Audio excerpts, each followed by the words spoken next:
शरद पूर्णिमा सभी पूर्णिमाओं में से सबसे अधिक महत्व रखती है। वैसे तो पूरे वर्ष भर में 12 पूर्णिमाएं आती हैं, परंतु शरद पूर्णिमा में ऐसा क्या है कि इसका अपना एक विशेष स्थान है। आइए इस वीडियो में हम जानते हैं कि शरद पूर्णिमा के पीछे का रहस्य क्या है, इसका विज्ञान क्या है और इस दिन क्या क्या करना चाहिए, क्या पूजा विधि होनी चाहिए, किसकी पूजा करनी चाहिए। ये सभी बातें आज हम इस वीडियो में समझते हैं।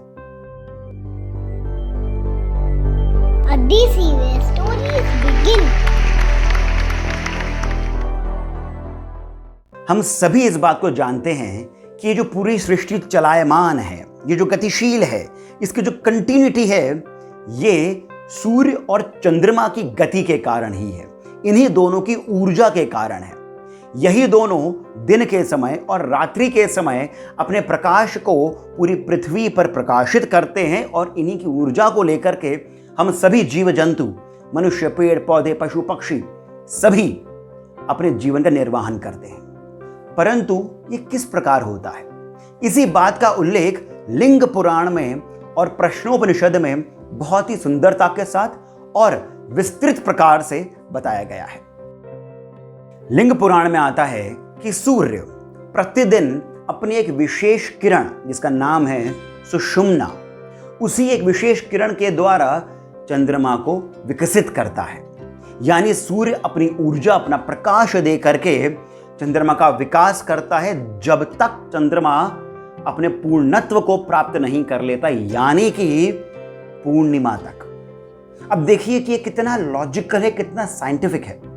मॉडर्न साइंस भी इस बात को मानता है कि जो चंद्रमा की ऊर्जा है, उसका प्रकाश है, वो सूर्य के कारण ही है। और जो बात है सुषुम्ना नाड़ी की, वो तो योग में भी आता है कि हमारे शरीर के भीतर एक गुप्त नाड़ी है जिसका नाम है सुषुम्ना।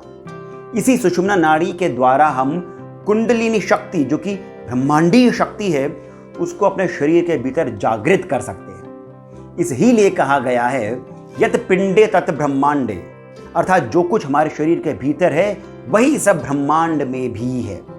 अब यहीं से हम चलते हैं फिर से सूर्य और चंद्रमा की ओर। जब चंद्रमा अपने पूर्णत्व को पूर्णिमा के दिन प्राप्त कर लेता है, तब वो इसी अपनी आभा को, अपने प्रकाश को संपूर्ण सृष्टि को प्रकाशित करता है, उसे प्रदान करता है।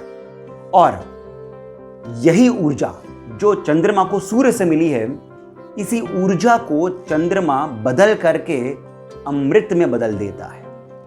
और इसी अमृत का पान करने के लिए सभी 33 कोटि देवी देवता सब परिवार चंद्रमा के पास आते हैं। अभी सुनकर के थोड़ा सा अटपटा लगेगा कि ये अमृत कहां से आ गया। मॉडर्न साइंस भी इस बात को मानता है कि जितना भी इस सृष्टि पर विकास होता है, पेड़ पौधे बढ़ते हैं, हमारा शरीर बढ़ता है, ये सभी रात्रि के समय ही होता है। और रात्रि के समय ही तो चंद्रमा का प्रकाश दैदीप्यमान होता है। अब पूर्णिमा के बाद क्या होता है? पूर्णिमा के बाद सूर्य, अब सूर्य की बारी है कि वो इस ऊर्जा को पुनः अपने पास ले। सूर्य अपनी इसी ऊर्जा का भास करता है। इसी कारण सूर्य का एक और नाम है भास्कर। जब सूर्य अपनी उसी ऊर्जा को चंद्रमा से वापस लेता है, यानी कि अब चंद्रमा सूर्य को ऊर्जावान बना रहा है, यानी सूर्य को अब चंद्रमा अपनी ऊर्जा दे रहा है। ये एक साइकिल की तरह है। पहले सूर्य अपनी ऊर्जा चंद्रमा को देता है, फिर चंद्रमा वही ऊर्जा सूर्य को वापस देता है। इसी साइकिल में ही पूरी सृष्टि चलती रहती है और गतिमान रहती है। अब प्रतिदिन सूर्य चंद्रमा से अपनी यही ऊर्जा को भास करता है, इसका भास करता है, जिसके कारण चंद्रमा का क्षरण होता है, वो घटता रहता है। इसी बात को वेदों में कितनी सुंदरता से बताया गया है। वेदों में चंद्रमा को सोम बताया है और सूर्य को अग्नि। इसी सोम और अग्नि के हवन के द्वारा पूरी सृष्टि चलती है, ऐसा वेदों में कहा गया है। और इसी कारण ज्योतिष में भी चंद्रमंडल जो है, जो चंद्रलोक है, वो सूर्य मंडल या फिर सूर्य लोक के ऊपर बताया गया है। इस ही के कारण, क्योंकि चंद्रमंडल ऊपर बताया गया है, सूर्य उसी अमृत का पान करता है और यही दिव्य गंगा भी है। अब इन सभी में शरद पूर्णिमा कहां आई? जो ऊर्जा सूर्य चंद्रमा को प्रदान करता है, वही चंद्रमा के लिए एक एक कला बनती जाती है, एक एक गुण बनता जाता है। इस गुण और कला के बारे में मैं एक और वीडियो करूंगा जो आपको इन सभी कलाओं के बारे में बताएगा। ये कलाएं चंद्रमा के पास 15 होती हैं। इन्हीं 15 कलाओं के साथ में चंद्रमा का विकास होता है और फिर यही सब वो पूरी सृष्टि में प्रदान करता है। परंतु शरद पूर्णिमा ही वर्ष में एक ऐसा दिन है जब चंद्रमा अपनी सभी 16 कलाओं के साथ आकाश में प्रकाशित होता है और इस ही के कारण शरद पूर्णिमा का इतना महात्म्य है, इसका इतना महत्व है, क्योंकि ये जो 16 कलाएं हैं, यही 16 कलाएं हमारे जीवन को भी ऊर्जावान बनाती हैं, इसे गतिशील करती हैं। इसमें पुष्टि, तुष्टि, श्री आदि अनेकों कलाएं हैं। इन कलाओं को हम सृष्टि के गुण मान सकते हैं, यानी हमारा ये नेचर मान सकते हैं, हमारी ये एक प्रकार का कौशल मान सकते हैं। यही 16 कलाएं भगवान श्री कृष्ण में भी थी। इस ही कारण भगवान श्री कृष्ण को पूर्ण अवतार कहा गया है। ये कलाएं भगवान श्री राम में 12 थी।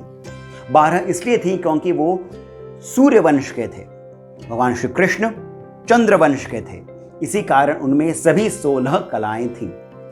शरद पूर्णिमा के दिन यही सभी 16 कलाओं को लेकर के, इन सभी 16 कलाओं को लेकर के चंद्रमा आकाश में रहता है। इसी कारण कहते हैं कि हम शरद पूर्णिमा के दिन चंद्रमा की रोशनी के नीचे बैठे, हम ध्यान लगाएं, साधना करें, क्योंकि मनुष्य जो जन्म लेता है वो 5 कलाओं के साथ जन्म लेता है। जो महापुरुष होते हैं वो 8 कलाओं के साथ जन्म लेते हैं। हमारी पूरे जीवन में यही एक कोशिश रहती कि हम अपने जीवन को और बेहतर बनाएं, इसे और विकसित करें। कैसे? इन्हीं कलाओं को अपने साथ जोड़ करके, इन्हें अपने शरीर के अंदर प्रवाहित करा करके। अब बात यह आती है कि शरद पूर्णिमा के दिन करना क्या चाहिए। पहली बात तो ये कि हम ये समझें कि हमारे जो ऋषि मुनि हैं वे केवल कॉस्मिक नॉलेज ही नहीं रखते थे, वो शरीर की भी और मन की भी नॉलेज रखते थे। वो मनोविज्ञान को भी बहुत अच्छे से समझते थे। वो जानते थे कि मानव का जो शरीर है वो अधिकतर जल से ही बना है और जो जल है यही सोम का भी तत्व है, यानी ये एक एलिमेंट है जिससे सोम बना है, यानी कि चंद्रमा बना है। मॉडर्न साइंस भी ये बात को कहता है कि जो चंद्रमा है वो उसकी कलाओं के साथ साथ हमारा भी मनोविज्ञान जो है, हमारे भी जो साइकोलॉजी है वो बदलती रहती है। इस ही कारण ये कहा गया है कि पूर्णिमा के दिन आप व्रत करें। व्रत करने से क्या हो जाता है, इसका मैं आपको एक साइंटिफिक एक्सप्लेनेशन देता हूँ। व्रत करने से हमारे शरीर के टॉक्सिन्स तो निकलते ही हैं, हमारी बॉडी हल्की सी डिहाइड्रेट भी होती है। ये डिहाइड्रेट वैसा नहीं जिसमें हमारी तबीयत खराब हो जाती है। डिहाइड्रेट होने के कारण पानी शरीर में थोड़ा कम हो जाता है नॉर्मल स्थिति के कंपैरिजन में। जब पानी थोड़ा कम हो जाता है, इसका अर्थ ये हो गया कि जो चंद्रमा का प्रभाव है वो हमारे शरीर पर कोई बुरा असर नहीं डाल पाता है। हम अपने मन को कंट्रोल में रख पाते हैं। आयुर्वेद में ऐसा कहा गया है कि जो भी व्यक्ति अपनी भूख और प्यास को नियंत्रण में रख सकता है वही स्थित प्रज्ञ भी रह सकता है। अब क्या करा जाए? पहली बात तो ये कि आप इस दिन व्रत करें, हो सके तो जल का सेवन कम करें ताकि आपके मन को आप अपने कंट्रोल में रख सकें। दूसरी बात यह है कि इस दिन देवी लक्ष्मी, माता लक्ष्मी की भी पूजा करी जाती है। अब ऐसा कैसे? ऐसा इस कारण क्योंकि माता लक्ष्मी जो हैं, पहली बात तो ये कि वो समुद्र मंथन से इस ही दिन इस संसार में, इस सृष्टि में आई थी। यानी कि माता लक्ष्मी का प्रादुर्भाव जो है वो समुद्र मंथन के द्वारा शरद पूर्णिमा के दिन ही हुआ था। दूसरी बात ये कि माता लक्ष्मी का वैसे तो हम जो पूजन है वो दीपावली के दिन करते हैं, धनतेरस के दिन भी करते हैं, परंतु अंतर ये है कि दीपावली के दिन हम माता लक्ष्मी की पूजा भगवान श्री गणेश के साथ करते हैं। धनतेरस के दिन माता लक्ष्मी की पूजा हम कुबेर जी के साथ करते हैं।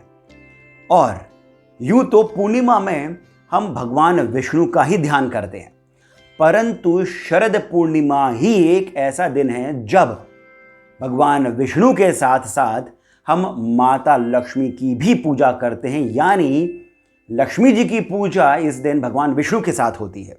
इसी कारण शरद पूर्णिमा का महत्व और अधिक बढ़ जाता है। इस दिन आप श्री सूक्त का पाठ करें, विष्णु सूक्त का पाठ करें, कनकधारा स्तोत्र का पाठ करें। ऐसा भी कहा जाता है कि इस दिन आप पवन पुत्र हनुमान जी का भी ध्यान करें, उनके भी मंत्रों को पढ़ें, हनुमान चालीसा पढ़ें। माता लक्ष्मी को लेकर के बंगाल में ऐसा माना जाता है कि इस दिन यानी शरद पूर्णिमा के दिन माँ लक्ष्मी पूरे आकाश में विचरती हैं और वो ये देखती हैं कि इस दिन कौन कौन जाग करके भगवान विष्णु की आराधना कर रहा है।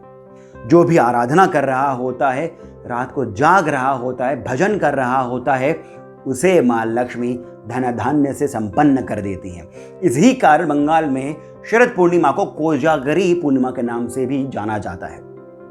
ऐसा भी कहा जाता है कि भगवान श्री कृष्ण इस ही दिन रास लीला रचते हैं और इसी कारण इसका एक और नाम है कौमुदी पूर्णिमा। यानी शरद पूर्णिमा संपूर्ण भारत में अलग अलग नामों से, अलग अलग तरीकों से मनाई जाती है। ऋषियों ने हमें इसका ज्ञान कथाओं के माध्यम से दिया है और इसी कारण शरद पूर्णिमा को आप व्रत करें, माँ लक्ष्मी का ध्यान करें, भगवान विष्णु की पूजा करें, जिसके कारण आप सभी के घर में धन धान्य समृद्धि सदैव बनी रहे। इसी आशा के साथ मैं सिद्धार्थ आप सभी से जाने की अनुमति लेता हूं। यदि आपको इस वीडियो में कही गई बातें, कथा, रहस्य, विज्ञान अच्छा लगा हो तो कृपया करके अपना श्री सहयोग हमें प्रदान करें। डिटेल्स डिस्क्रिप्शन में दिए गए हैं। फिर से मैं आप सभी से जाने की अनुमति लेता हूं। धन्यवाद।